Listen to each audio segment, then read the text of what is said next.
tant els fideus en costella com l'arròs en costella és algo molt habitual i és pràcticament el mateix, no? Però canvia l'essència. Llavors nosaltres el que vam plantejar és fer com un arròs, com uns fideus o com un arròs en costella que no se sap molt bé el que és, no? Perquè partim d'una pasta de fideu, però tallada molt petiteta, perquè sigui com a la boca tingui una textura més bé com d'arròs, no? Llavors, bueno, la idea és esta, que sigui a nivell de sabor molt consistent, que tingui una base d'un caldo ben reduït de costella, en tomata, i normalment això sempre té trossets, no? Llavors aquí tenim una panxeta salada, que la marcarem a la planxa, una costella cuita a baixa temperatura, que també la marcarem a la planxa perquè quede cruixent, i llavors, bueno, pues serà això. Serà quasi com un risotto, a nivell de textura, com un risotto, però de costella. Val? També passa que, baix el meu punt de vista, o el nostre punt de vista, a vegades se parla de què és millor, la cuina tradicional o la cuina, diguem, modernitzada. Ni millor ni pitjor, l'important és que sigui bona. Però clar, sí que és veritat que antigament hi havia alguns processos que es feien de manera habitual i probablement no eren el millor per a fer un plat, no? Vale. Vinga, doncs anem a fregir unes rametes de julivert fresc.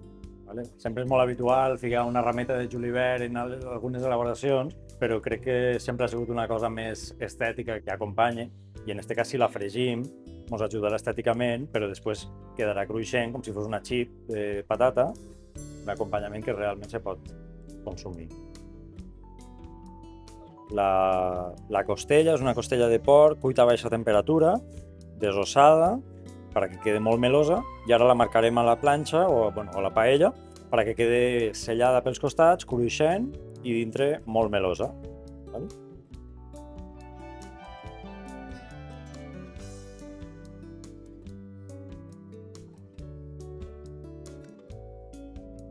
I el mateix farem en la panxeta. Panxeta ibèrica, salada,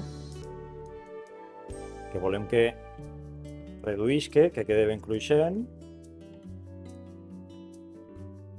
Jo crec que cada plat té una essència i en aquest cas l'essència que s'havia de mantindre era, evidentment, el producte, però la melositat, no? Esta textura que busquem, melosa, untuosa, que tenen uns fideus, o té un arròs en costella, no? Que ha soltat tot el greix, tot el caldo, jo crec que era important, i sobretot també la intensitat, no? Doncs això, no? Això vindria a ser una mica com el caldo que queda al final de la cocció dels fideus, que queda molt reduït, que té tocs torrats, lleugerament amargs inclús, no? Però ja fet a banda. I una mica l'essència crec que era esta.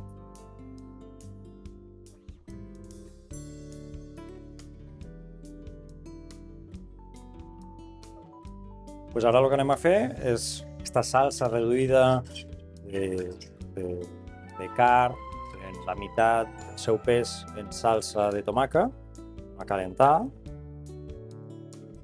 I aquí afegirem la pasta, de pasta com al dente, no? Com si fos una espècie d'arròs, de manera que aquí s'acabarà de coure.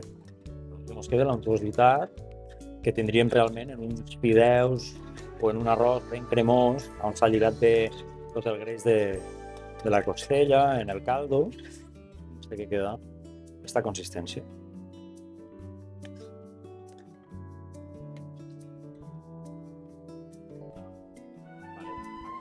Platem la pasta, arròs, com li vulguem dir, no? Al costat hi afegirem l'allioli, que sigui generós, perquè volem que sigui molt més melós, li aportarà molta intensitat. Anem a acabar afegint la costella, ja cuita i marcada, de manera que serà hipersabrosa, cruixent per fora i melosa per dins. I anem a afegir aquests puntets petitets de la panxeta salada, ja cruixent i melosa per dintre, que a més ens aportaran salinitat. Acabem afegint la meta de julivert fregida, que ens aportarà color, textura, però sobretot també ens ajudarà perquè serà molt més agradable a la boca que no un julivert fresc.